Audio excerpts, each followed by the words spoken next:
Welcome to My SoberTruth, the podcast where we talk about the issues that are holding you back from flourishing in your life.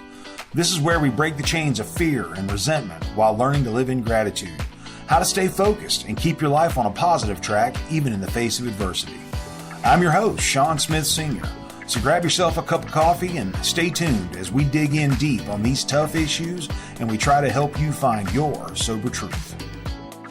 Hi, folks. Sean here with My SoberTruth. We're going to do an interview for you today. We've got my friend Caryn here, who is kind of an expert on some of these topics we talk about. She's been in and around sobriety and 12 steps for a lot of her life and recovery. And man, I really appreciate having her on the show. We're so glad to have her. How are you, Caryn? You doing good today? I'm good, Sean. Thanks for having me. Absolutely. We are excited to have you here today and glad to have you on. And today we're going to just talk a little bit, and Caryn and I are going to have a little discussion about kind of what living in gratitude means to us. And, for myself, it's a whole different way of life than I used to live in before, when I was still drinking and still out running and gunning, so to speak.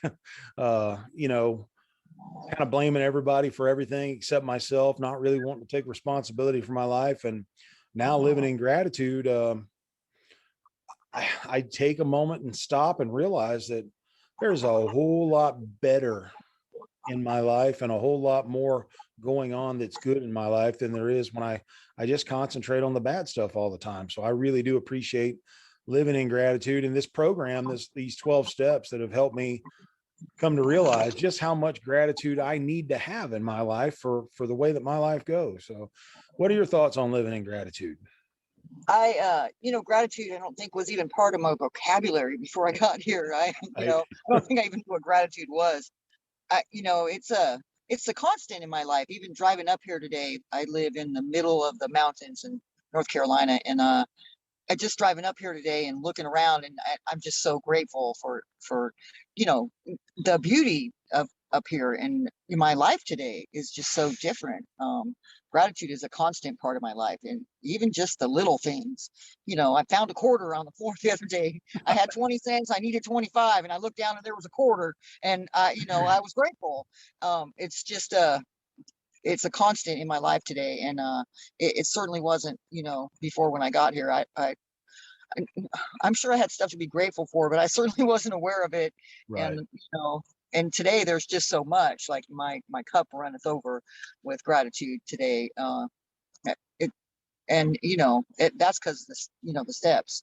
Right. Absolutely. A totally different place in my life. Well, and it for me, it has to do with this experience of going from being a person who didn't believe in anything to a person who has a higher power. I have a personal relationship with a higher power these days that allows me to be able to take the time to look at all the things I should be grateful for in life. And, before I didn't want to hear that word. I didn't want to talk about anything like that. And now what I really have to look forward to is the fact that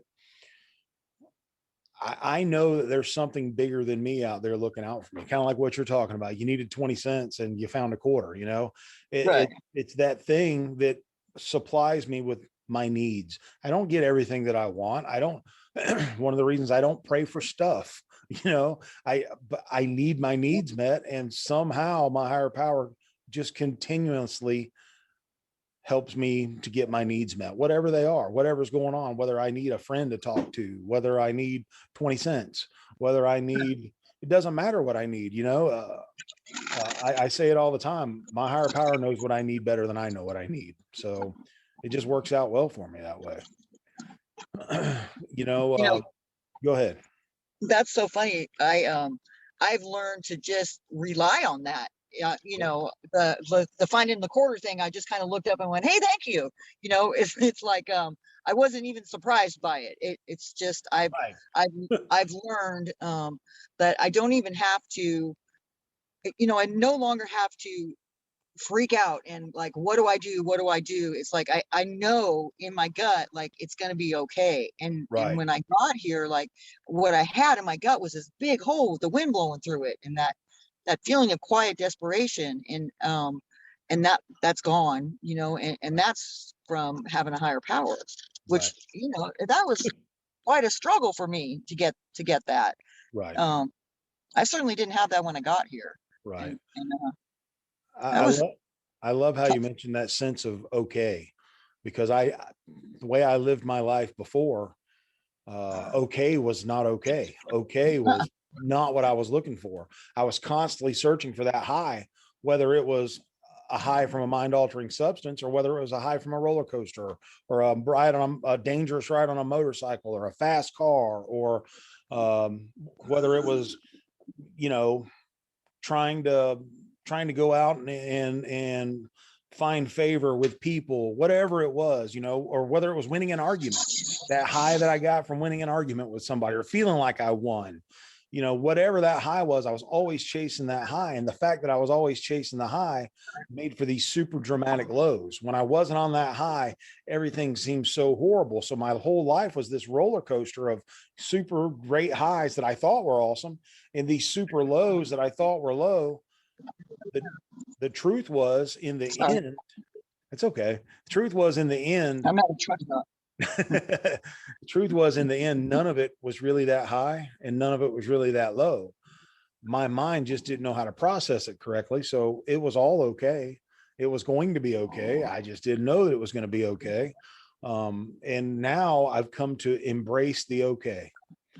I Right. love having that regular kind of okay, middle of the road. You know, if I get a little off course, I can get it right back to okay. If I get a little high, I can get it back to okay. If I get a little low, I can get it back to okay. But I just kind of stay that course, and man, it makes for a really good life.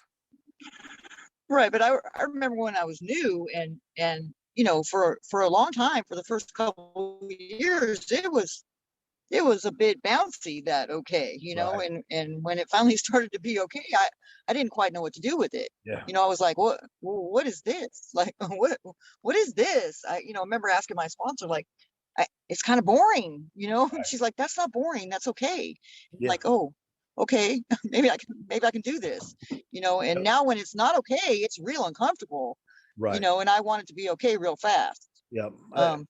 So, you know, I have those tools that I use now to get it back to okay, which is like prayer and pen and, Right. you know, talking to another person um who knows about this stuff. And you know, without that stuff, I'm kind of screwed, because Absolutely. I, you know, without those tools that I picked up through the 12 steps, I I don't know what to do with it, you know. Without you guys, I don't know what to do with it. I don't, you know, Well, I'm back to square one, which is picking up a drug or a drink, because I can't fix it by myself, you well, know. I don't have that fix. That fix, which you know, you hear people talking about getting a fix, you know, as getting high. And Right.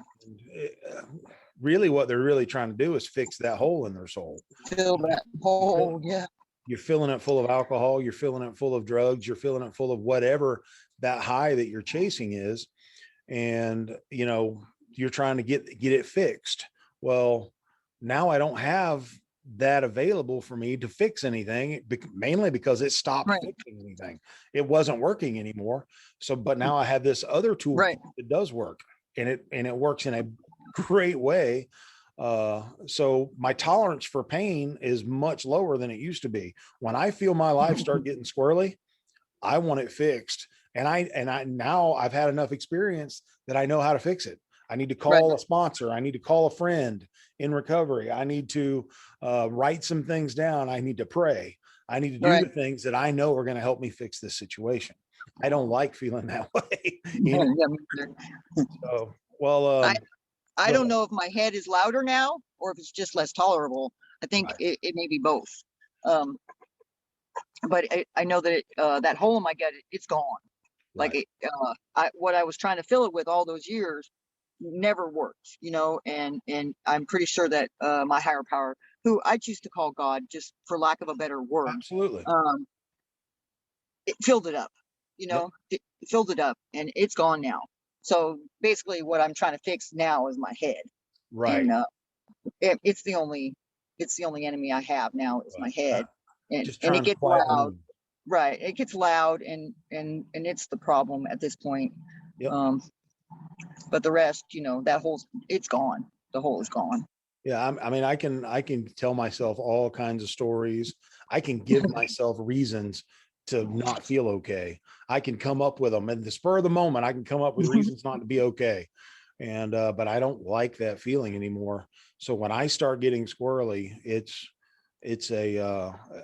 I know what I need to do and I need to do it fast. And I have those days when I fight it. I don't really want Right. to do that. I kind of wallow in it a little bit and then finally go, all right, let me do what I know to do here. I was interviewing another friend earlier, and he said the way he likes to look at his life, and it really kind of hit me when he said it. I don't know that I'd ever heard him say it before. He said every decision and every thought that all the thoughts he has and all the decisions that he makes, they either get him closer to a drink or further from a drink. Yeah. Every single decision. And I was Oh, like, that's that. huge. That's a Yeah. big deal, and it does. Basically what it boils down to is, am I thinking right or am I thinking wrong? Am I going in the right direction or am I going in a direction that I don't want to go in? And I can go in the wrong direction. Luckily, I catch myself pretty quick now.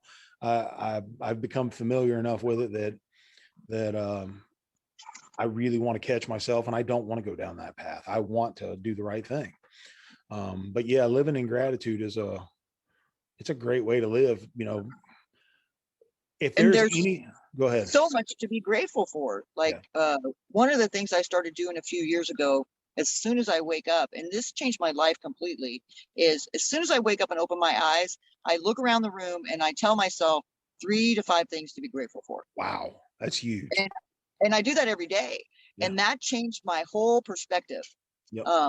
And somebody told me to do it years ago, and I just went, well, okay, whatever. But I actually started doing it, I think about 5 years ago, and it changed my whole perspective. Wow. It had an amazing effect on my life. It's amazing what those little things, just waking up in the moment that you wake up, getting your day started in that positive Right. gratitude way of living, how that can have an amazing effect and changing your life. I don't necessarily do that, but that sounds like I've been told to do that before. And maybe I do. Maybe for me, it's more of just kind of a mental checklist, wake up, I have things to do. Let's go be positive day. And I kind of do that same thing during the day. And I can tell you this, if I start getting a little out of sorts, the absolute quickest way for me to get out of it is a gratitude list. Because when I start Right. thinking about the things that I have good in my life compared to what I had good back in the day, oh, there's no comparison. It's Right. a completely different life that I lead now than what I used to lead. So, Right. I love talking about this kind of stuff. It really does make me happy. And we might go ahead and cut this off here. Okay. I really appreciate you calling in and being with us today. Hopefully you'll come Happy back to and be do with it. us again, and we'll definitely do it again. So thank you so much, Caryn. And I will Grateful to be here. absolutely. Thank you very much. And we'll see you later. Bye. Thanks. Bye.